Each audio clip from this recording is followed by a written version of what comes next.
Hi there. I'm Scott. I have Anthony, Mateo, and Isabella from Love Victor, who play Felix, Adrian, and Pilar, respectively. I want to be upfront and let you know I'm seeing someone. Pilar, actually. Thank you so much for taking the time to chat with me, y'all. Yeah, thank you. Yes. Well, I'll just get right into it. Anthony, I'll start with you. So one thing I love about your character, Felix, is, I think we usually have the stereotype of like the goofball best friend character, but Felix is so much more than that. And we really see that this third season as well. He really gets a lot of storyline fleshed out. So are there things that you brought from your own life to this character to really make him feel like a really lived in person? Yeah, I mean, a little bit. I mean, like with some of like the mannerisms and things like that I took from me, and kind of the timing of I talk, a little bit of that. Yeah. But everything else was kind of just developed along the way, and more when especially when you act with other actors, like that kind of affects your performance as a whole. And so I kind of found it along throughout each season, especially with season 2, where it was a huge character shift when we really delve into the mom stuff. So you just kind of find it as you go. Yeah, no, that's amazing. That's amazing. Mateo, I'll go to you. You kind of grew up a little bit on this set. You had, Adrian only aged a year, but you were filming over a lot that happened in our world. Do you have a favorite memory from your time on the set of Love Victor that you're always going to remember throughout your career? I'd say definitely the last scene that we shot. The last scene of season 3. It was great, and it was on location too. I can't say much, but the location was really beautiful, and it was so sad saying goodbye to everyone, but also like bittersweet. It was great. I will always remember. Yeah, that's awesome. Yeah. I know they were telling us earlier it was kind of like a summer camp vibe because everybody was together in a certain location, and what a cool way to send the show off.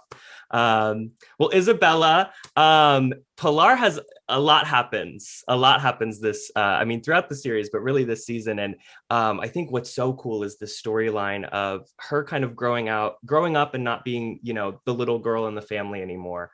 So what was that kind of like working through those dynamics, that you showed with this character on screen, of how her family kind of saw her change into a young woman?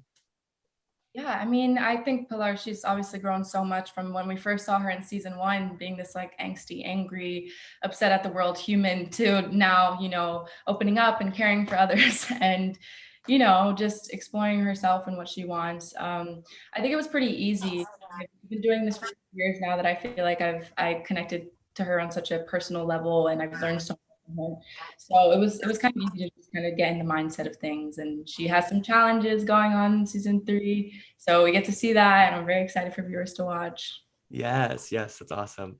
And if any of you want to talk about it, was there anything that you learned about yourself going through this character? You kind of just touched on it, Isabella, but was there anything you took away, maybe that you kind of experienced through the character? That's a good question. A lot of the problems that like Felix was going through, and maybe not like into the story aspect, but more like, for example, communication, or like not opening himself up to like his own life and always trying to help everyone and be their support system. That was a really interesting lesson that I kind of took upon myself to be like, oh, that's good to know. And so I would say that for sure. Yeah, that was a really powerful story to watch play out, because I definitely struggled with that in my own life, of kind of, you become an adult at such a young age. And that's definitely something that Felix went through. And then not to spoil anything, but he definitely has a moment where he gets to be a kid again. And that is so cool and so powerful. Yeah. Well, one last question for you all. I come from the world of TikTok. Isabella, I know you're on it. I follow you. Do you guys have any favorite TikTok trends or TikTok audios that just get stuck in your head? At the moment, for me, it's about damn time. Yes. Wait a minute. Exactly. The whole thing. That song plays in repeat in my head 24/7. Can't get it out. Well, thank you all so much for taking the time to chat with me. It was wonderful to chat with you all. Yeah, it was great talking to you. Truly. Hi, Bebe. I'm here with Bebe Wood, who plays Lake Merriweather in Love, Victor. I'm actually dating someone too. Wow, okay. Who's the lucky guy? It's Lucy.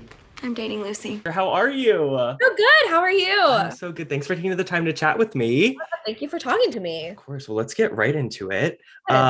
So you get the script for season 2, you flip to the end and you go, oh, Lake is going to have a turn of events at the end of this season. What was that like? Were you surprised to see, that character go in that direction? Did you kind of know it was coming? No, I was not surprised. I was super excited. And I felt like it was something that was necessary for Lake and necessary for her journey. It always felt to me like that should be a part of her story. It felt like a very organic, natural progression. And I'm really happy that they ended up going in that direction. I'm happy that we were able to explore her queerness and her sexuality, which I always felt was a part of her. Even in season 1 and season 2, I feel like she makes comments and like makes little jokes and things that very much or imply certain things, and I'm super happy that that's something they decided to explore further in season 3. Yeah, she's such a quippy character, and I think that's one of the triumphs of this series is that everything feels so real and all the characters feel so fleshed out, and so it just makes sense that she'd have all those little moments that we're hinting. So one of the things that I loved about this season, not to give too much away, but she has a moment where she's almost kind of, I can't remember exactly which character it is, and I probably shouldn't say anyway, but where someone says like, are you bi? Are you lesbian? And she kind of says, well, I don't know.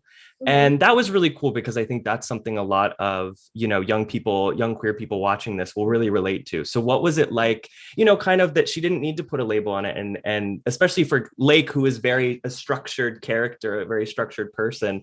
What was that like, kind of seeing her be okay with not knowing exactly who she is?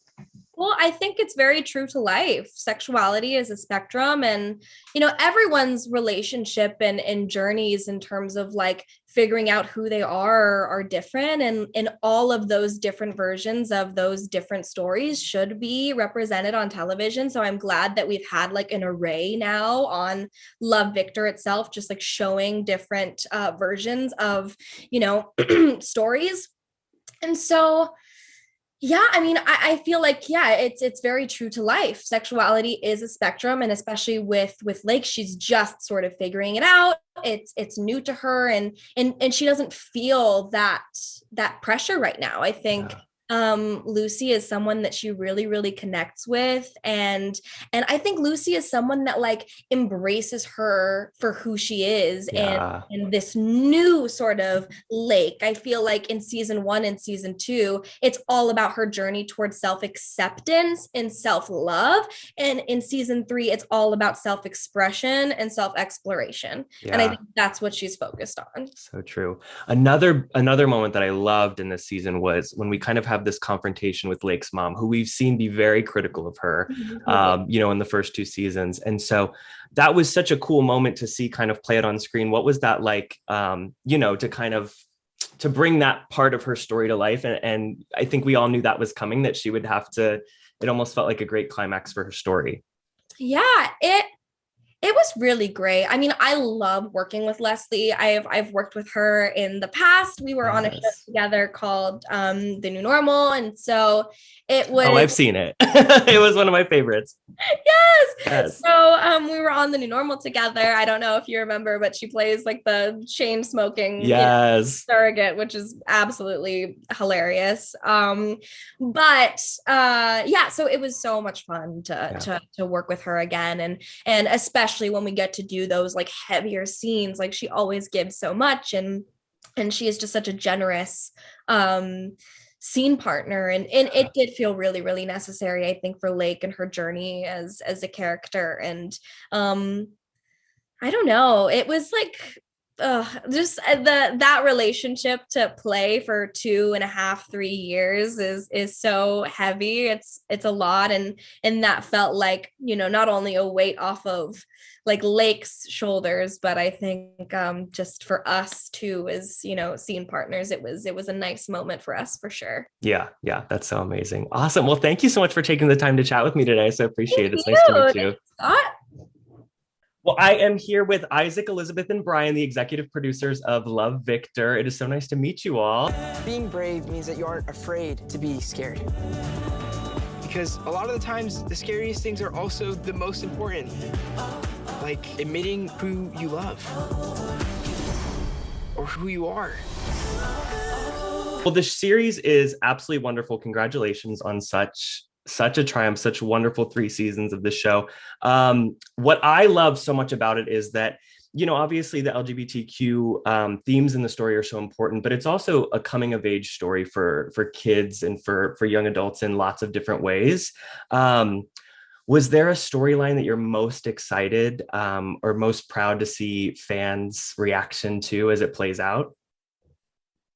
I'm really excited this season. We take a deeper dive into Benji. He's always been a bit of a mystery for the first 2 seasons. We see him primarily through Victor's point of view as kind of like this ideal, like dreamy, cool boyfriend. But this season, we really get to go into his home life, explore what makes him tick, explore some of his demons, and we just really fill out the character. And I think George, who plays him, just gives such a great performance and really brings this very complicated guy to life. Yeah, no, that it's an incredible storyline, and the relationship with parents, I think, especially this season, is so interesting, and I think it's something that isn't focused on a lot in media. So it's really cool to see, you know, how important it is to our stories and how it plays out in all the character stories. Another thing I love about this series, I don't know if Brian, you want to talk about this. There are so many small details, I think, that really help build this world and help Creekwood feel so real to us as the viewers. Were there any small details that you kind of put in, maybe from your own life, or that really felt real to these characters that fans might not notice on the first watch, but you were like, oh, that's clever, I wonder if anyone will see that? Yeah, well, I would definitely say from my own life, but also from the entire writer's room, so much of the show comes from people's lived experiences. So this is how my mom reacted when I came out, or you know, our Latinx writers. I remember specifically this season talking about how a parent might, especially like a Latino dad, might have a totally different reaction to their son's dating life as opposed to their daughter's. Yeah. And so these details are, in fact, in some ways, and more so than any other show I've worked on, really came from like personal stories that people told about, like what it was like being queer in certain families, what sort of cultural things were specific to you know, their families that got into the show. And then the other thing I was going to say is, like, I sort of really loved how the show was able to talk about topics that you like don't really see on other shows. We do a storyline this season where Victor wins an award that he's a little bit uncomfortable with, and without giving too much away. It's like, it's not a story you could see on another show, but the conversations that come out of it, and like this feeling of like, right, it's very now, like being gay is the thing to be celebrated, but at what point do you feel like you're being celebrated, and at what point do you feel like you're being tokenized? You know, sort of these big, cool topics that are very adult to be exploring on a teen show. Just really exciting. And it's so cool because, you know, teens do deal with those things on a regular basis. So it's so cool to talk about it, you know, in a show that's geared toward that. Yeah, thank you. And then I think my last question, Elizabeth, if you want to take this one. Are there any moments that, you know, you have the script, you're like, all right, this is what we're going to go with, and then seeing it play out, it's always so different, right? So were there any moments that when you saw played out, of course, don't give too much away, but that you were like, wow, we really did that. Like, that was good. Let me think. I mean, I think Lake and Lucy's chemistry was very exciting to us. Yeah. I mean, we kind of had an inkling that it would be. And then when we finally saw them really together and in scenes together, we really felt like it popped, and we just adored watching them together and wanted to give them as much material as possible. So that was one that was just, I think, felt very exciting to all of us. Yes, there's already fan edits on YouTube, and they don't even know what's coming. So.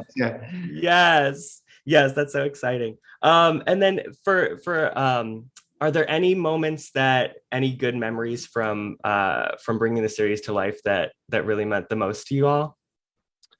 The last couple of nights on set of the whole series were really special. The show, without saying too much, the show comes full circle in a really cool way. And we went back to one of our locations from the pilot. And being there with this cast 3 years later, and sort of it felt like it had a very like last night of summer camp vibe. Everybody actually spent the night at a hotel because it was far from LA.